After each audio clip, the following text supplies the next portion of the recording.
မင်္ဂလာပါ Angel ပါရှင်ယခုလက်ရှိ relationship ဖြစ်နေတဲ့သူတွေအတွက်ကိုကြည့်ပေးမှာပါအထူးသဖြင့်လေဘာဖြစ်လို့ဘာဆက်လုပ်ရမှန်းမသိတဲ့ relationship တွေအိမ်တော်ရေးလည်းပါတယ်နော်အိမ်တော်တော့ပြုတ်ပြီးသွားပြီအိမ်တော်ရေးလည်းပါတယ် relationship တွေလည်းပါတယ်ဘာကိုကောင်းလားလည်းမသိဆိုးလားလည်းမသိဘာဆက်လုပ်ရမှန်းမသိရလမ်းဆောင်လမ်းကွာမှာရောက်နေတဲ့ relationship သမားတွေrelationship သမားတွေmarriage သမားတွေအတွက်ကြည့်ပေးတာပါရှင်ကဲကလေးတွေကိုအာရုံပြုမယ်စိတ်ကလေးတွေကိုလျှော့မယ်ကလေးတွေကိုအာရုံပြုမယ် energy check လေးအရင်လုပ်မယ်နော် okay ဒီ reading ကိုကြည့်နေတဲ့သူတွေကလေယောက်ျားလေးဖြစ်စေမိန်းကလေးဖြစ်စေကောင်းပါတယ်ဉာဏ်ပညာကြီးရယ်မှန်တယ်ထင်လေကိုယ်စိတ်ထဲမှာမှန်တယ်ထင်လေတိမ်ပေါ်ထိလည်းတက်ရဲတယ်ငရဲပြီထိပဲဆင်းရဲတယ်ဆိုတဲ့သူတွေကဒီ reading ကိုကြည့်နေကြပါတယ်ရှင်ပြီးတော့လေတာယာအေဂျင့်နဲ့မိသားစုဘဝလေးတည်ထောင်မယ်လို့လဲစိတ်ကူးလေးတွေရှိရယ်အိမ်မက်ကလေးရှိရယ်အိမ်နောက်တဲ့ဆိုလဲဘလို့ဒီမိသားစုလေးကိုဘလို့ကြီးပွားတိုးတက်အောင်ဘလို့ပြည့်စုံအောင်သားသမီးတွေကိုဘလို့ပြုစုပြောထောင်မယ်ဆိုရယ်အိမ်နောက်တဲ့တွေကလည်းကြည်နေတယ်လက်ထပ်မယ်ဆိုပြီးတွေးထားတဲ့သူတွေကလည်းငါတို့လက်ထပ်ပြီးရင်ဘလို့အိမ်လေးနဲ့နေမယ်ဘလို့ပတ်စံကိုဘလို့တူတူရှာကြမယ်ဘလို့မျိုးကလေးလေးတွေမွေးမယ်အဲ့လိုလူမျိုးတွေကကြည်နေပါတယ်ကဲကြည်မယ်ကဲစမယ်နော်မိကုံလေးတွေစကြည့်မယ်ကဲအခုကိုရီနှစ်ယောက်ရဲ့လက်ရှိပေါ့အခြေအနေလေးကဘလို့အခြေအနေလေးလဲကြည့်ကြမယ်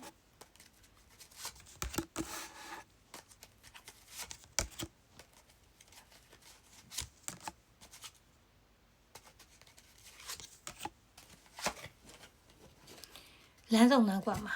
ငေါက်တုတ်ကြီးထိုင်နေတာငါဘာဆက်လုပ်ရမှာလဲအတွေးတွေကလည်း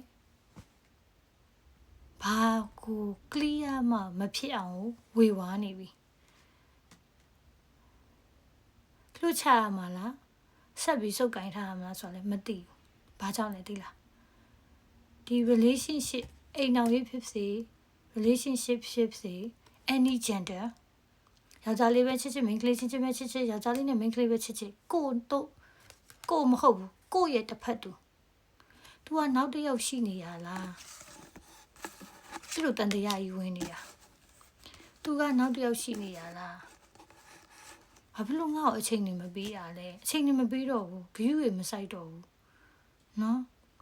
ပြီးတော့ကိုယ်စိတ်ထဲမှာဘာခံစားရလဲကိုယ်ဒီ inner man နေပြီးတော့ဘာခံစားနေရလဲဆိုငါညာနေရလားငါညာနေရလားဆိုရဟာကတော်တော်ကြီး strong feeling အနေနဲ့လီမာလာခံစားနေရတယ်ဘာကြောင့်လဲဆိုတော့ကိုရီနှစ်ယောက်ရဲ့ဒီ relationship တက်တန်းမှာလေအနည်းဆုံး2နှစ်ရှိပြီအနည်းဆုံးစတာနော်2နှစ်ရှိပြီဒီတက်တန်းမှာဘာကိုကသူ့အကြောင်းသိတယ်ဆိုတော့ဒီလူကဂျဘိုးကိုလိပ်ဖြစ်အောင်ပြောရဲစကားအရန်ကျွယ်တယ်နော်တကူကိုကတဲ့တမဒီ reading ကိုကြည့်နေတဲ့သူတွေတဲ့တမဟဲ့ငါမကြိုက်ဘူးငါကြိုက်တယ်လုံးမယ်မလုပ်ဘူးအဲ့လိုပြောတယ်တိုးတော့သူကအဲ့လိုတော့ပြောလို့ရှိရင်အဲ့ဒါလေနင်းကြောင်ဖြစ်တာ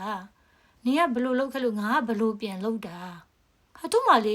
every single time နော်အမြဲတမ်းကိုသူက reason ရှိနေတာကိုလေဦးကြောင်ကြောင်နဲ့အော်ပေါ့အကောကတော့ကိုယ့်ရဲ့ဆန္ဒကိုဒီ relationship ကိုတည်တံ့စေချင်လို့ခိုင်မြဲစေချင်လို့ open type ကိုပြောပြီးတော့ကိုကတိဆောက်ချင်တာသူမကြိုက်တာကိုမလုပ်ကိုမကြိုက်တာသူမလုပ်ဘူးငါတို့နဲ့တူဒီလိုတိဆောက်ချင်တာဖြစ်ချင်တာ balance ကမမျှဘူးဒီမှာဒီ relationship ကဘလို့မမျှလဲဆိုတော့တစ်ဖက်ထဲကပဲဒီຢာကြီးကိုပြိုမကြအောင်ထိန်နဲ့ဒီလိုရိုင်းလာပြီတစ်ဖက်ထဲကပဲတစ်ဖက်ကဥပိ္ပခာဂိူးမဆိုင်ခြင်းအနုပညာနဲ့အပြည့်အဝဘီလူကောင်းဆောင်ထားတဲ့မင်းသားဖြစ်နေတာဒါပေမဲ့ तू ကလေဘလောက်များလဲလဲဆိုရင်နင်းငါနဲ့ temporary ပေါ့ကွတလားတန်ဒီ3လတန်ဒီ break ရအောင်ဆိုရင်တော့မှနင်ကပြောလို့ငါ break တာနော်ဆိုပုံစံမျိုးနော်နင်ဖြစ်စေချင်လို့ငါက break ပေးတာဥမာဟိုသူဆန္ဒတော့မပါဘူးပေါ့ကွယ်သူကတော့ဆက်ပြီးသွားချင်တဲ့ပုံစံမျိုးပေါ့ဟိုမင်း break ချင်လို့ break ပေးရဆိုတဲ့ပုံစံမျိုးပြီးတော့ဒီမှာလေဒီ relationship မှာဘာတွေ့ထားလဲဆိုတော့လေ cheating ကိုကျွန်မတွေ့ထားတယ်cheating ကိုဘယ်လိုတွေ့ထားလဲဆိုတော့လေကိုမဟုတ်တဲ့တခြားသူနဲ့စကားပြောနေတာအပြင်မှာသွားဒိတ်တာပြီးတော့ကို तू က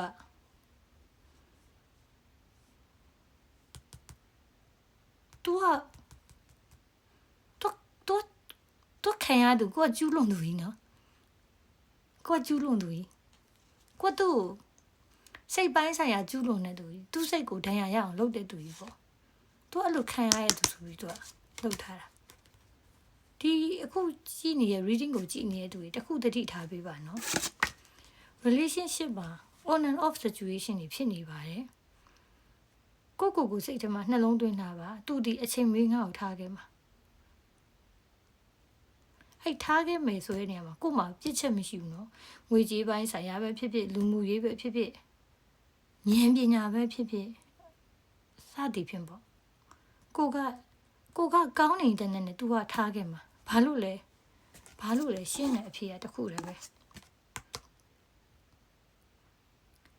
तू adventure ကိုကြိုက်တာစူးစမ်းလေ့လာရတာကြိုက်တာအမြဲတမ်းအစ်တွေနောက်ကို तू ကလိုက်ချင်တာnew အစ်တွေနောက်ကိုလိုက်ချင်တယ်ကိုမမတွေ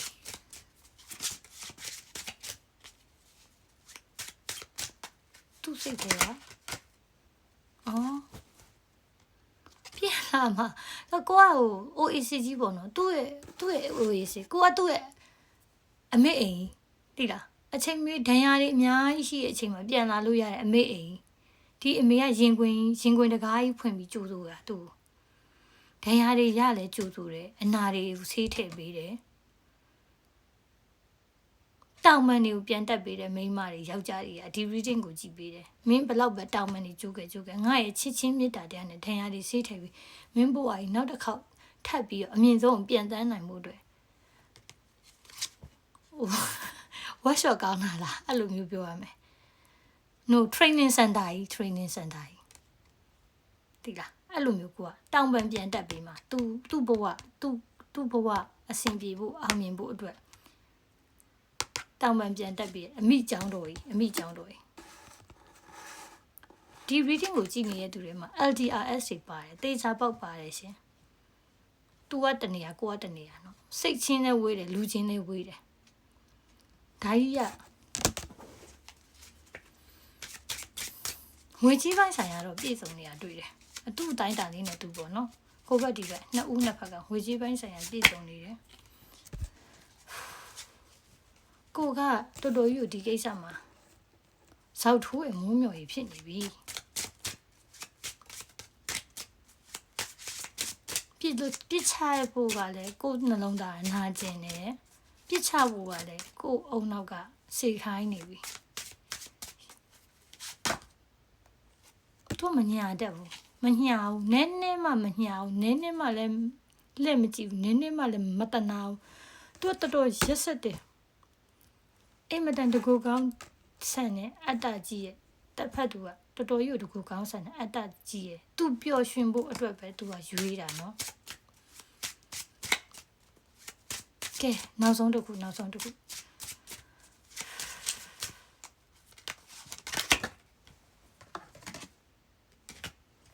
တဲကွဲမယ်ပြောပါတယ်နော်ထားခဲ့လိမ့်မယ်တဲကွဲလိမ့်မယ်ကိုယ့်ဘဝကိုပြန်လေတိဆောက်ပါအကောင်းဆုံးတောက်ပါပတ်စံမဲ့အဓိကရှာပါလို့ပဲပြောပြရသေး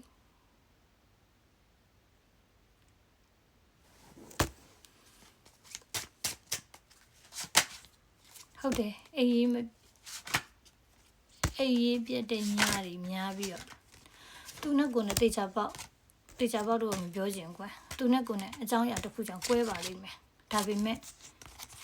ကိုစီကိုသူထွက်သွားပြီးနောက်ပိုင်းမှာကိုစီကိုတင့်တော်ရဲ့သူရောက်လာပါလိမ့်မယ်ဖူးစာဘတ်ဆိုရတဲ့ကိုနဲ့ရေစက်ပါတဲ့သူနဲ့ဆုံရပါလိမ့်မယ်ရှင်ကျေးဇူးပါ